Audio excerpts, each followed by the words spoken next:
All right, so today we are going to talk about the area of triangles. And you guys obviously know how to find the area of a triangle. If I were to give you just a straight right triangle, right, you would say, well, Miss Hurst, that's easy. If this is side A, this is side B, and this is side C, you would just say, well, that's 1/2, right? My base B times my height, so AB. And you would have your answer. And even if I gave you a triangle that was not a right triangle, you'd say, well, that's easy. I'm just going to drop this perpendicular. And now this is now my height. This whole part is my base. And you would say, well, that's 1/2 base times height. The problem is that we're not always given this. And it's not always easy to be able to find that height when it's not given. So up until this point in geometry, we've kind of contrived all of these situations where you know the height. But more likely than not, you're not going to know the height. Let's say that you're trying to find the altitude of a mountain. That's a strange looking mountain. But we can't just drop this perpendicular because there's a whole bunch of rock in there, right? But what we can do is we can approximate this distance and we can approximate this linear distance. And then we can also figure out the distance between the two bases. And through that, we could figure out the area that's comprised or the approximate area of this, like if we were to take a face or a cross section of the mountain. Additionally, this really, really works well with surveying. If you have a lake that maybe is a little bit triangular, you could find this distance, you could find this distance, and you could find this distance, and you could calculate the area of that lake by using one of these two triangular formulas, and formulas for the area of the triangle. And obviously, we wouldn't be able to measure this as efficiently and as accurately as we would be able to measure something on land using surveying tools. So we have two different formulas. The one that I was just talking about quite frequently was Heron's formula, and that's used whenever we have a side, side, side situation. So that's that A equals the square root of S, and then it times S subtract A, multiplied by S subtract B, multiplied by S subtract C. It says here that S is the semi-perimeter of the triangle. What that means is S equals A plus B plus C divided by 2. And when you're doing this problem set out, I would have Desmos up. First of all, make sure that you're in degrees because the second formula is going to depend on an angle measurement. So I would just do that right off the bat. And then secondly, I would type this in, this A plus B plus C over 2 all equal to S. And then input this S into the next line. And then that way it will just auto-fill in there and you don't have to do that out each time, which is really nice. Our other formula is when we have a side angle side situation. Obviously not all triangles are going to fall into one of these two categories, but we could use a law of sines or law of cosines if need be, so that we have a side, an included angle, and then another side, or we have all three sides to be able to use these. So make sure you write these two formulas down. We have A equals 1/2 side length A times side length B times the sine of C. And again, that's that included angle. And then in our Heron's formula, I already went through that one, but we have that formula, and then we have the semi-perimeter, which is A plus B plus C. So the sum of all the sides divided by 2. So let's take a look at our first example. In this example, we have a side, and an angle. And I always want to just verify that I do have a side angle side situation. It's not something where I need to actually find. So I have side A is 15, so this would be angle A. Side B is 18, so this would be angle B. And then angle C is 100 degrees. And obviously this is not drawn to scale. So because I have side, angle, side, I can go ahead and say, well, that means my area is going to be 1/2 AB sine of C. So I have 1/2 multiplied by 15 multiplied by 18 multiplied by the sine of 100 degrees. And then from here, I'm just going to go ahead and plug that into Desmos to get my solution out. So I end up getting out 132.95, and I look up here for my units, that's going to be feet squared, or square feet. So that would be my answer for that first problem.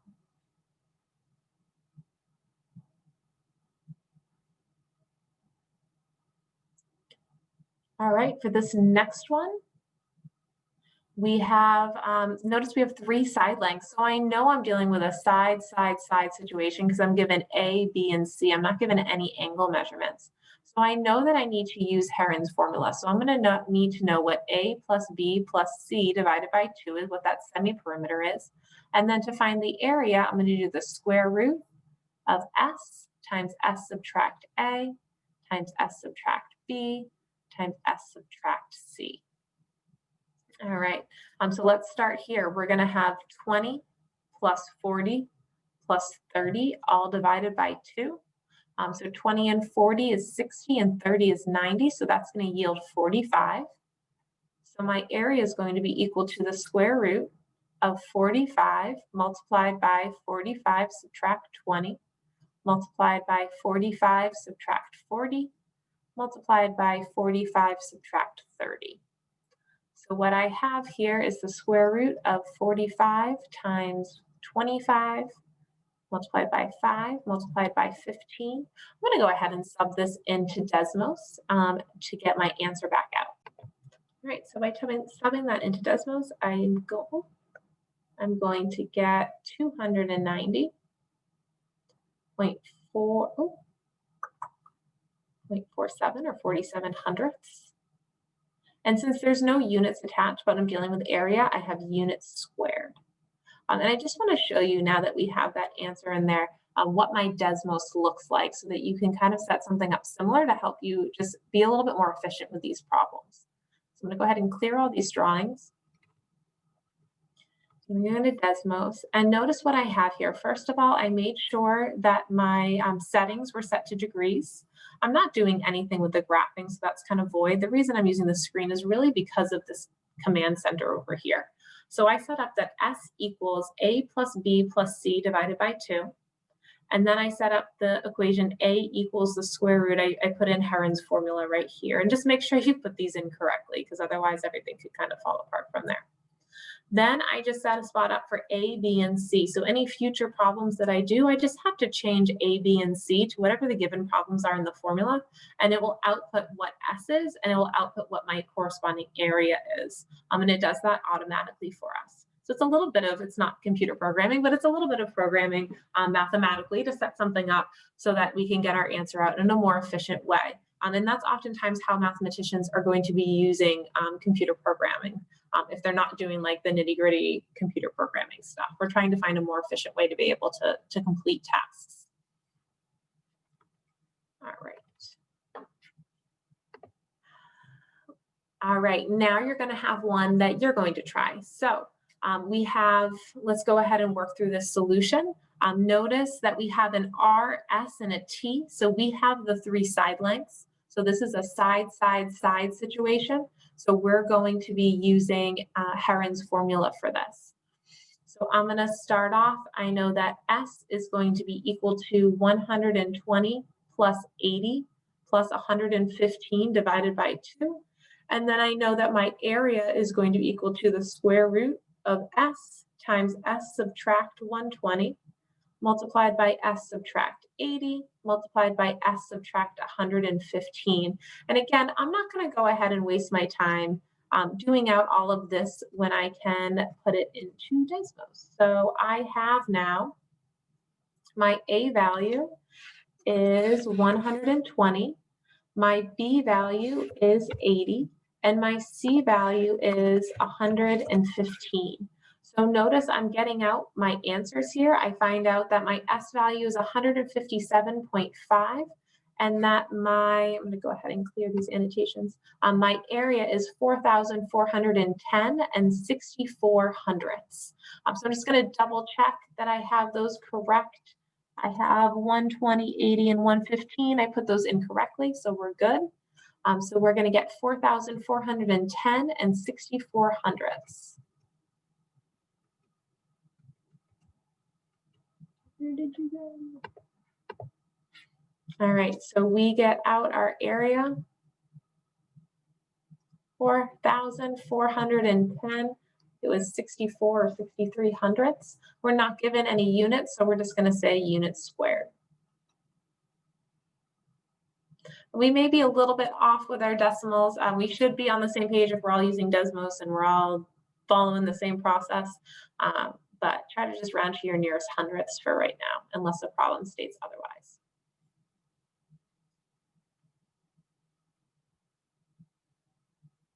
All right, for this problem, we're finding the area of triangle XYZ, and I notice that I have an angle, so I just want to verify that that's the included angle. I don't believe that it is, because notice that we have the measure of angle Z, and then we have a side Z. So we may have to do a little bit of work to get what we want in this situation. So I'm going to go ahead and draw this out. Angle Z is 127, side Z is 9, and then Y, and we have X, Y, Z. I'm just going to usually goes in order. So I'm going to go this way, X, Y, Z. The side opposite of Y is going to be 6. So notice that I have an angle side situation. And when we have an angle side, remember that we're using law of sines, but we need to be careful that we're not, because we could have more than one triangle in this situation. So I have angle side. So I'm going to go ahead and I'm going to set up the sine of 127 divided by 9 equals the sine of y divided by 6.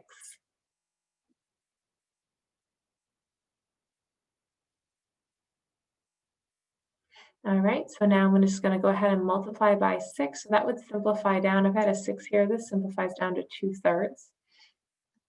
So I'm going to have y equals the inverse sine of 2/3 sine of 127 degrees. So that's going to be my angle y right here. So when I do that, I get that this angle y, actually I should probably make this a capital Y, that angle y is 32.169 degrees. So remember, because we have an angle side situation here, I need to go ahead and do 180 subtract 32. Well, notice that that's going to give me an obtuse angle, and I already have an obtuse angle. So there is only one triangle for this one. So I'm good. I don't have to worry about that second triangle. So we have 32.69 degrees down here, or we'll round that now to 0.17, which means we know the angle of this x right here. So we have 127 plus 32.17. And then we're going to take 180 from that.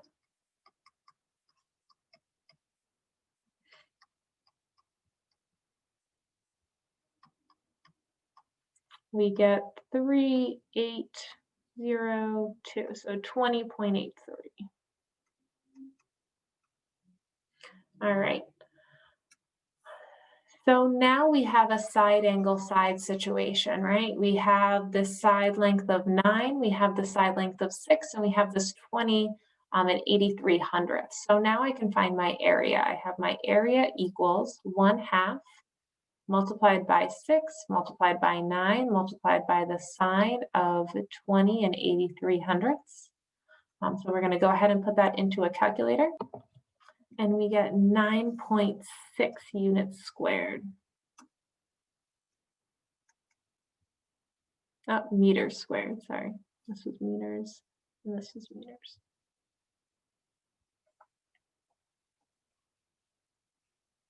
So notice that one, we had to do a little bit more work before we could just plug into our formula.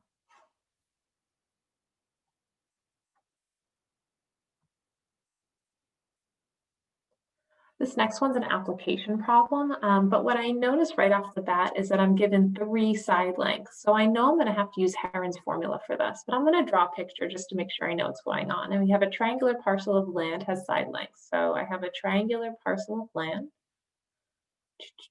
We have 320, 680, and 802. And we want to know what is the area of the parcel of land. That's part A.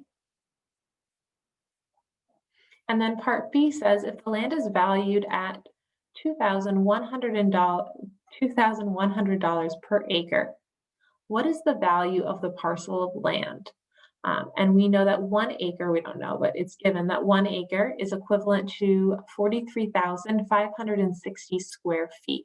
So this is now part B of our question. So let's start with part A first, of just finding the formula. So I'm going to have S equal to 320 plus 680 plus 802 divided by 2.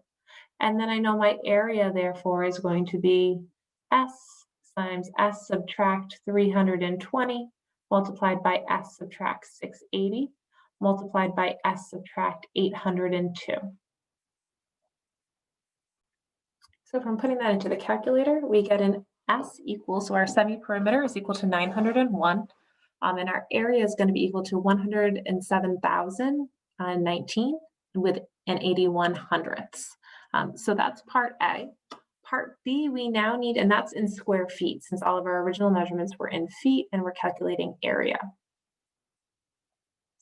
Now for part B, we need to figure out if the land is valued at this amount and 1 acre is equal to 43,560 square feet, what is the value of a parcel of land? So what we need to figure out is how many acres are in our square footage. So we have this conversion. 1 acre is equivalent to 43,560 square feet. We're going to multiply that by 1,019.81 square feet. And then we know that per acre we get $2,100. So we're going to get $2,100 per 1 acre. So notice what happens here. My square feet cancel out, my acres cancel out, and I'm going to be left with a monetary amount, a dollar amount. So I'm going to go ahead and put that into my calculator. So from that, I get that we will be awarded $5,159, or the parcel of land. I guess we're not winning a prize.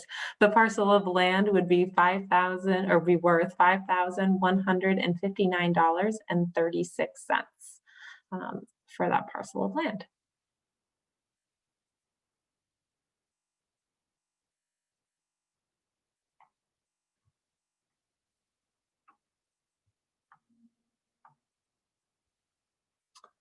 All right, this is our last one. We have Farmer Bean has a triangular field with sides of 240 feet, 300 feet, and 360 feet. So this is a similar one to our last problem. We know we're using Heron's formula. We should have it all set up in Desmos to make it easy peasy.